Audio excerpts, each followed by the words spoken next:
Assalamualaikum warahmatullahi wabarakatuh. Masih bersama saya Sultan Aji Saputro dalam pembelajaran fisika. Fisika itu mudah untuk dimengerti.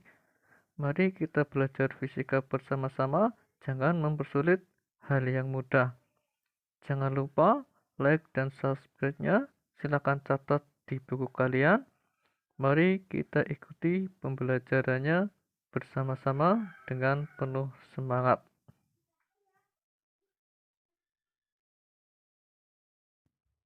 Pada pertemuan kita kali ini, kita akan membahas tentang atom. Sebelum membahas tentang atom, ini ada beberapa model atom dulu. Biar kalian lihat, di situ pertama ada atom J.J. Thomson. Itu model atomnya seperti itu pada tahun 1897.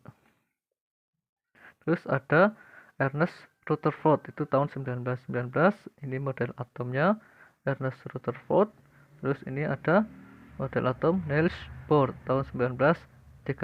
Jadi sebelum dibahas ini cuplikan dulu tentang atom.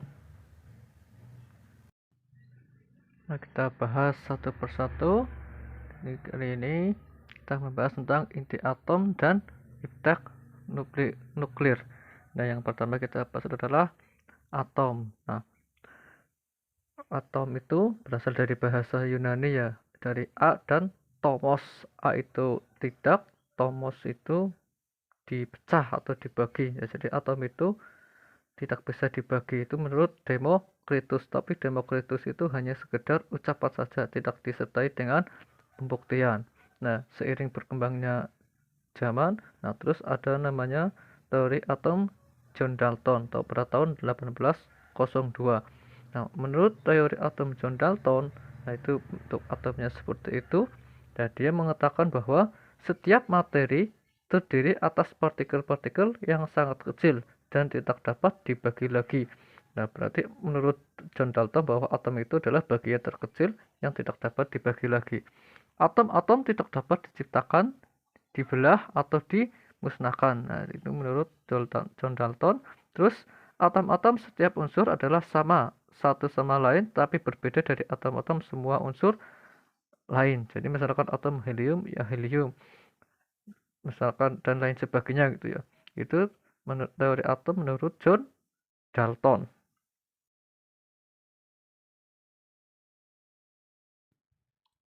Nah, menurut teori atom John Dalton tadi, nah ternyata ada namanya memiliki kekurangan, juga memiliki kelebihan. Nah, kelebihan dari atom John Dalton dibanding Demokritus sebelumnya itu mulai membangkitkan minat terhadap penelitian mengenai model atom.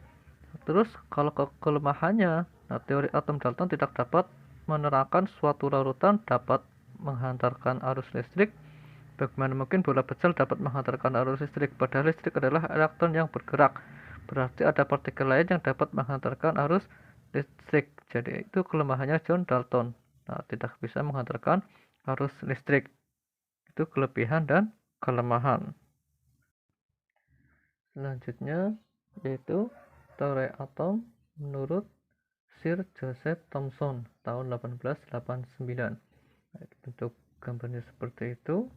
Nah, atom sebagai sebuah bola bermuatan positif. Nah, jadi bolanya itu bermuatan positif yang memuat beberapa partikel bermuatan negatif yang disebut dengan elektron. Jadi kalau Thomson itu sudah ada muatan positif, ada muatan negatif. Muatan positifnya itu bolanya, nah muatan negatifnya itu yang elektronnya. Beda dengan John Dalton, masih bentuk utuh, tidak bisa dibagi lagi. Nah, itu kelebihan dari teori atom Thomson itu membuktikan adanya partikel lain yang bermuatan negatif dalam atom. Berarti atom bukan merupakan bagian terkecil dari suatu unsur. Nah, dari John Dalton tadi kan bahwa atom itu bagian terkecil dari suatu unsur, ternyata bukan gitu. Terus tapi Thomson juga memiliki namanya kelemahan. Nah, kelemahannya tidak dapat menjelaskan susunan muatan positif dan negatif dalam bola atom tersebut. Nah, jadi ketika muatan positifnya itu apa, muatan negatifnya itu apa, itu belum dijelaskan susunannya, jadi masih punya kelemahan. Nah, itu teori atom menurut Sir Joseph Thomson. Selanjutnya, yang ketiga yaitu teori atom menurut Ernest Rutherford tahun 1911. Yaitu model atom Rutherford. Menurut Rutherford, atom bukan merupakan bola bejal karena hampir semua partikel alfa diteruskan. Jika lempeng emas tersebut dianggap sebagai suatu lapisan atom-atom emas, maka di dalam atom emas terdapat partikel yang sangat kecil yang bermuatan positif. Partikel tersebut merupakan partikel yang menyusun suatu inti atom berdasarkan fakta bahwa 1 dari 20.000 partikel alfa akan dibelokkan. Bila perbandingan 1:20.000 merupakan perbandingan diameter, maka didapatkan ukuran inti atom kira-kira 10.000 lebih kecil daripada ukuran atom keseluruhan. Nah, itu dari atom menurut Ernest Rutherford. Nah, ini animasi model atom menurut Rutherford. Nah, bahwa ketika ada sinar alfa ditembakkan ke lempengan emas logam, nah, ada yang dipantulkan, ada yang diteruskan, ada yang dibelokkan, seperti kalian lihat pada gambarnya di situ. Itu sedikit animasi tentang teori atomnya Ernest Rutherford. Nah, Ernest Rutherford itu melakukan percobaan dengan menembakkan partikel-partikel alfa pada lempeng emas tipis. Nah, itu dari hasil percobaannya tersebut tadi yang sudah pernah dibahas gitu. Di slide sebelumnya itu model atomnya Rutherford.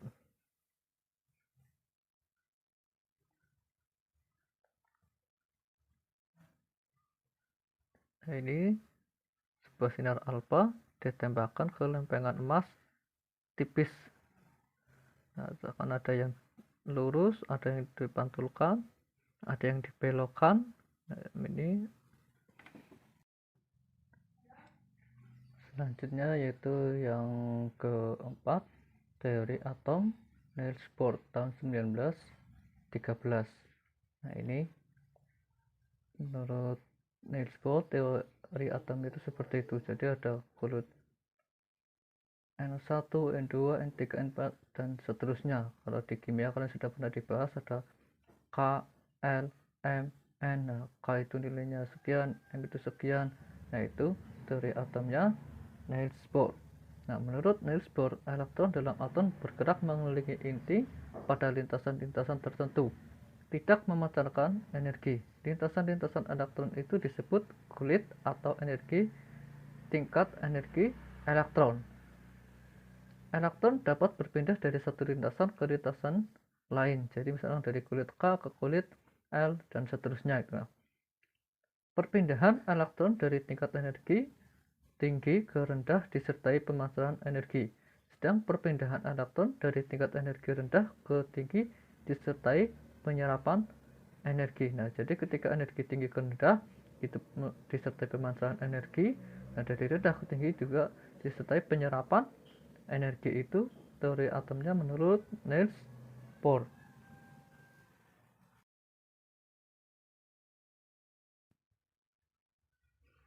Nah, ini ada animasi dari model atomnya Niels Bohr. Itu pertama dari kulit K, nah terus berpindah ke kulit L, setelah dari kulit L terus berpindah ke kulit M. Nah, jadi itu tadi ada disertai energi, ada penyerapan energi. Nah, dari M terus berpindah ke kulit N. Nah, dari N terus berpindah lagi ke kulit O.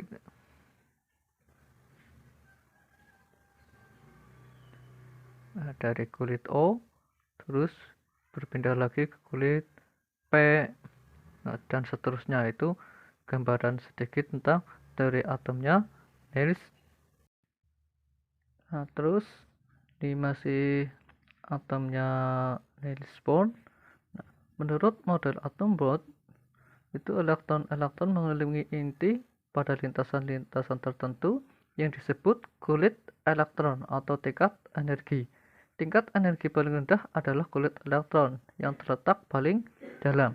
Semakin keluar semakin besar nomor kulit dan semakin tinggi tingkat energinya. Nah, ini menurut atom Niels Bohr seperti yang tadi lihat di animasinya.